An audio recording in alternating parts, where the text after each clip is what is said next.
You'll be happy to know I didn't have 10 games that disappointed me this year. Make of that what you will. I think I also need to clarify as well that the game listed isn't necessarily bad.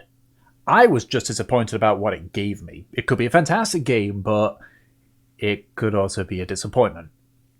So, without further ado, here's my top 7 disappointing games of 2020.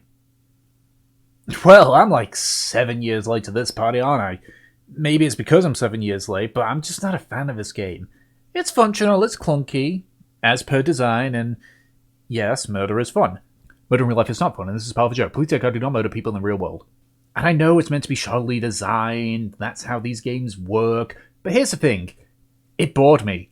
I didn't get frustrated because I know it's how the game's designed. It's just like how I Am Bread is the same thing. They actually control it pretty well. But Tick, I hear you say, you got mad at Amputee, so why not this? Well, that's simple. While clunky, Surgeon Simulator's controls worked. Amputee's did not. Especially the movement. That's why that one pissed me off. Okay, this is a good game. This is a good game. But I was expecting more than just a puzzle game. That's literally the main reason. I like puzzle games, don't get me wrong, but this is it. I mean, I suppose I can't complain because it is a free game.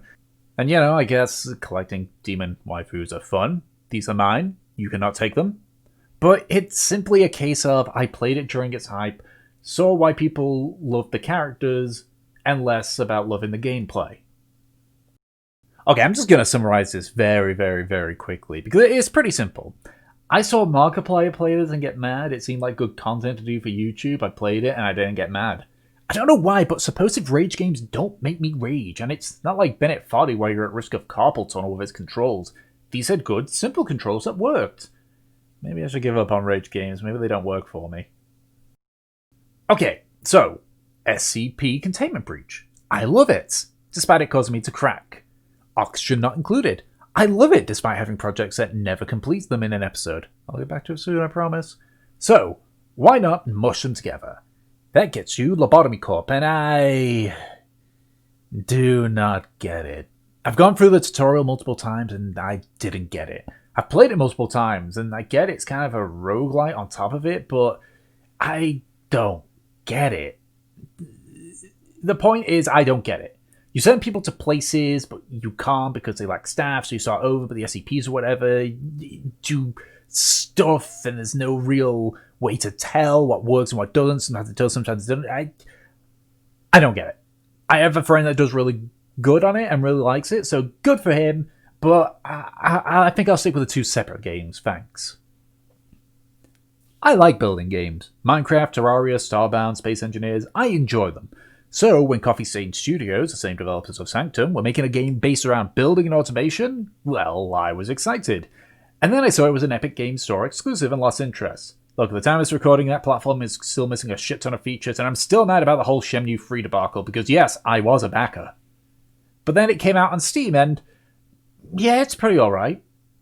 For one thing, though it is fun, it is satisfying to get stuff automated. That's it. At the current point, there's no end goal, there's no real threat.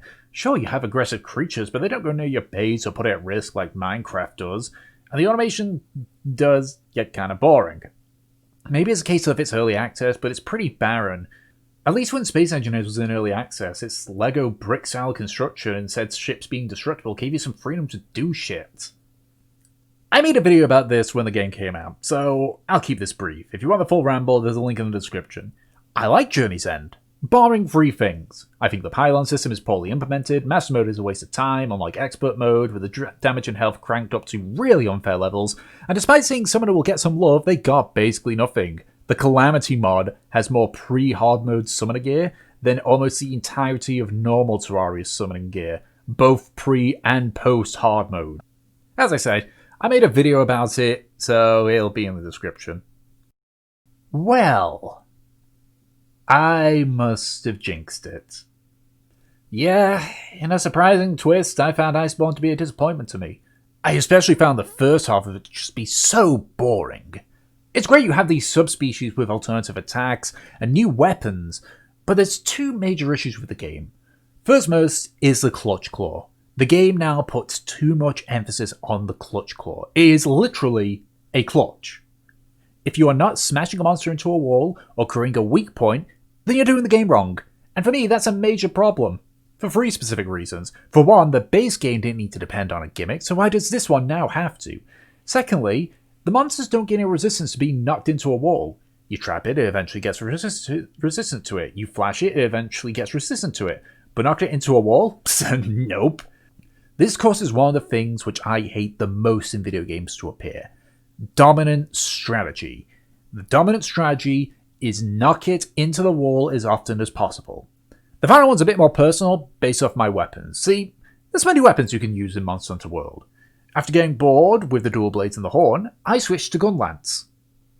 The gun lance is not very good at causing weak points, and I need that slinger ammo for my wyvern stake, which, when I use it, I need that slinger ammo to either refresh it or place it in a bad position since half the time it winds up in a weird spot, like the back of a Rathalos.